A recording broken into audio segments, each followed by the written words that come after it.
My name is Chris Waker, High Fives athlete number 396. I grew up in the beautiful Green Mountain state of Vermont, spending my entire childhood in the outdoors, falling in love with skateboarding, surfing, and snowboarding, where I would move on to eventually compete at the highest level of the sport, finishing top 10 in multiple World Cup events, representing the US in the FIS Snowboard World Championships.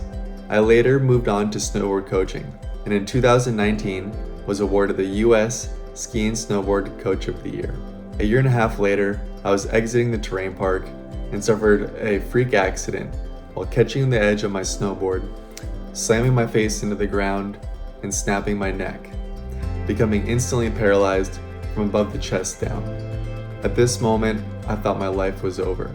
And after being in the ICU for 2 weeks, I got a phone call from Tuscany, and I'll never forget what he told me. He said, "Chris, things are gonna look a little different, but when you get out of this hospital, there's gonna be a community waiting for you, getting you back to doing the things that you love." And I'm so glad he was right. Since my injury, I've been able to surf, mountain bike, rip around on side-by-sides, fly fish, and just this past winter, get back on snow for the first time. 25% of our High Fives athletes call the East Coast their home, and this group has collectively received nearly $2 million in granted funds.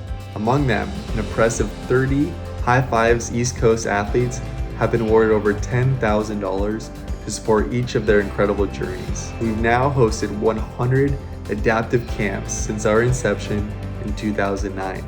We are immensely proud to announce that we've donated a total of 213 bikes to individuals in need within our Ohana, and 72 of those bikes were purchased in just the past year. Considering that the average bike price of an adaptive bike is $15,000, this shows the meaningful impact that our donors have on our athletes. Your support helps athletes like me participate in sports I could have never imagined possible after my injury. Huge thank you to all of you and your continued support of the High Fives Foundation.